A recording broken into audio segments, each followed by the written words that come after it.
Hello everyone, my name is Allison King, and again, my room is not ready to film with the bookshelves yet, so we're in the corner again.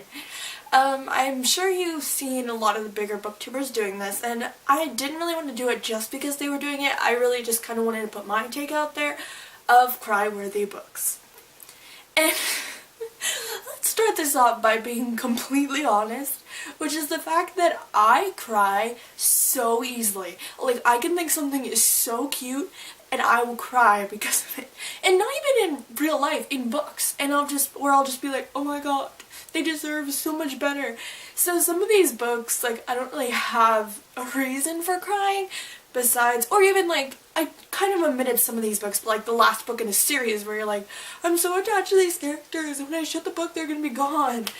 But, so, basically, these might not be books that you cried in, but they're ones that I cried in. And none of these are in order except for the last one. But this one is the one. And if you're gonna think I'm crazy, but, because Kira Cass actually met her, and I think even though her books can get irritating, they can be annoying, irritating and annoying are basically the same thing. I just hit myself. But it's like, at the same time, she writes compelling stories. I have never, ever been bored in a Kira Cass book.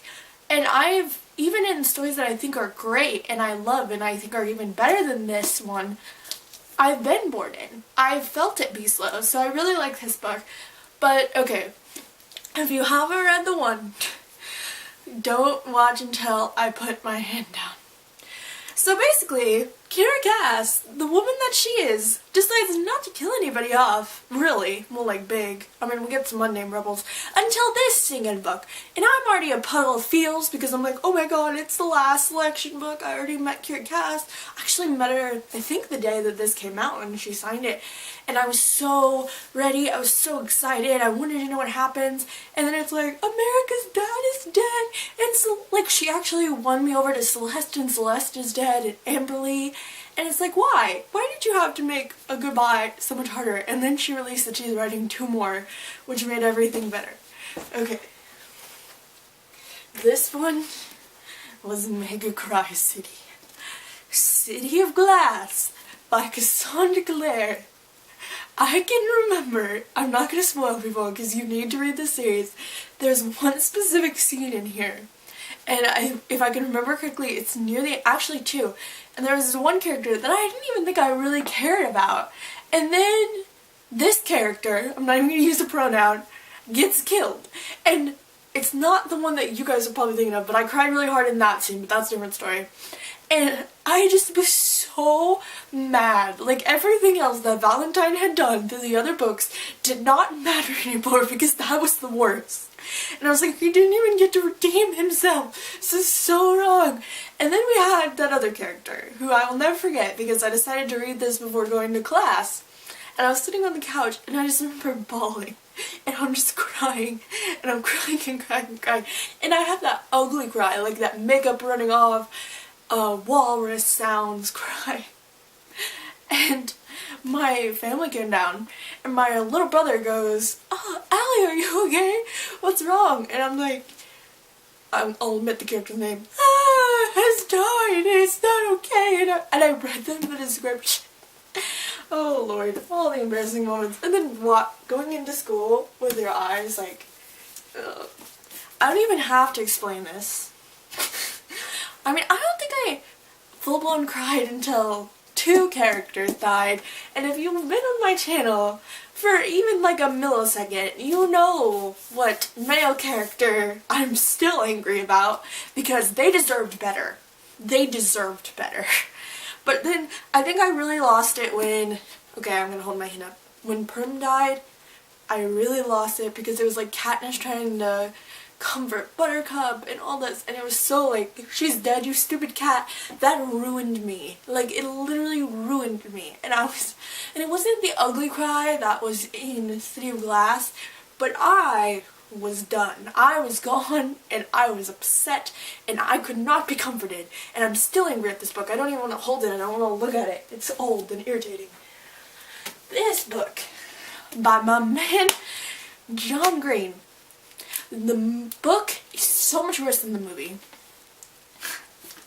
I don't even know what to say about this. He is such an amazing author, and I will never forget his stories, and I will never forget how he's changed the way that I see the world.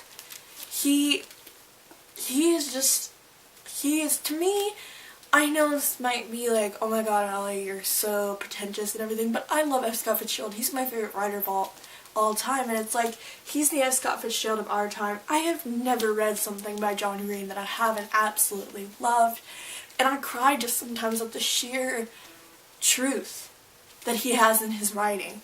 Like, the sheer happiness and kindness and, well, not even happiness, this book is not happy, but like, the real humanity that so many books lack, and the way that he's able to take such a big concept and write something real and movable. Like, if I was a mountain, I would be falling into the sea.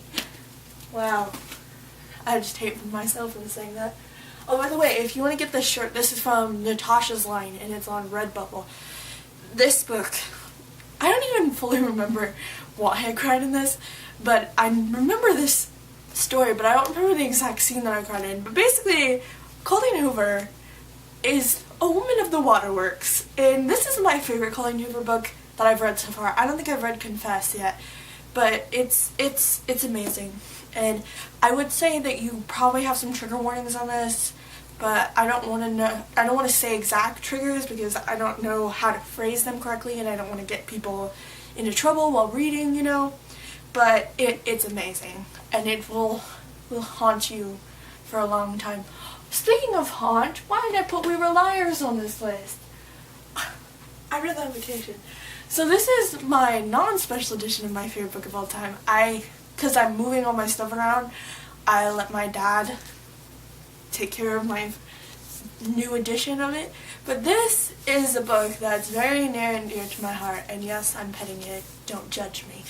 It's The Great Gatsby by F. Scott Fitzgerald. I actually even have the first line of this book memorized. I am so in love with this book, and I cry every time I read it, which I think I've reread this at least 32 times, at least, all the way through. And I still, it's almost nostalgic to read it and remember where I was, even the smell of the air and all that when I first read it, and it's a story that will never leave me. And if you don't know why The Great Gatsby is sad, then I don't know what to do with you. This is one of the reasons why I really don't like Barnes & Noble, and I wish that like Borders is back in business. I went to see if they had the special edition of this out yet at Barnes & Noble, and I said, "Oh, where's the guys' copies of F. Scott Fitzgerald's book, The Great Gatsby?" And she goes, "Who wrote that again? Who wrote that again? You work at a bookstore. Do not ask me that." So this one, you're gonna really judge me for. And it's just the ending. And like all like the magical things that happen in this book. And it's so beautiful, and I have not continued on with this series at all. Because I started the second book and I was like, eh. But I read this in like a day because I loved it. We were on vacation and I was reading it on like roller coasters and things, and I hate roller coasters, but I wasn't gonna stop. I wasn't gonna stop reading this. Non-stop. Yeah, Hamilton reference. Yeah, I'm basic like that. But yeah, beautiful creatures. It's great. I can't testify to the rest of the series because I was so irritated from the second book that I haven't continued. And then this is the mother of all tears. I have the best story for Allegiant by Miss Veronica Roth, who is actually one of the first people who made me read her, and I'm so happy to have met her before. You can talk whatever you want about this series, but it's close to my heart, and it helped me get out of my comfort zone and just be the person that I am today. And I relate like everything to this series. I'm so thankful that she wrote it and that it's out there and that so many people have the ability to tap into this amazing story. So I'm reading Allegiant, right? And I actually been spoiled because my friend at school, her cousin is like a super big Veronica Roth fan. Like, she had met her a couple times and everything, so she got an ARC. And my friend, who shall remain nameless so people don't get mad at her, said that, oh yeah, my cousin said that someone whose name started with a T dies. And I was like, oh my god, whose name starts with a T? Not. In my head I was like, it's not Tris. It's not. It's not. There's no way. And I was trying to come up with it. I was like, Tori's already dead. It is Tris. And I think that made it so much worse. I'll never forget.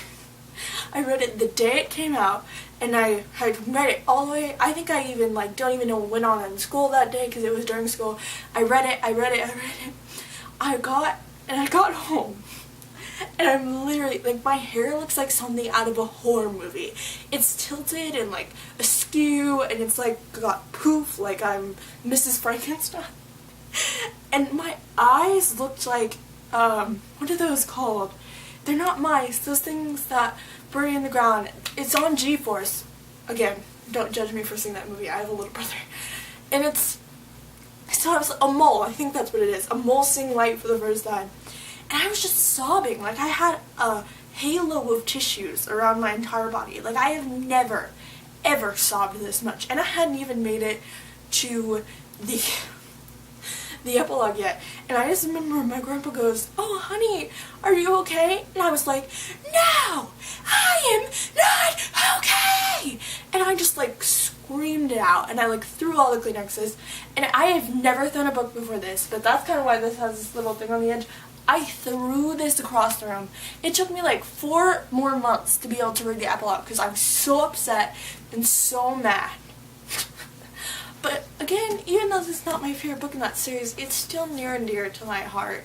And I hate it and I love it at the same time. And I think that's the mark of a real great author and a great story. And I know that this will stay with me, and maybe I'll read it to my kids and terrorize them with that idea.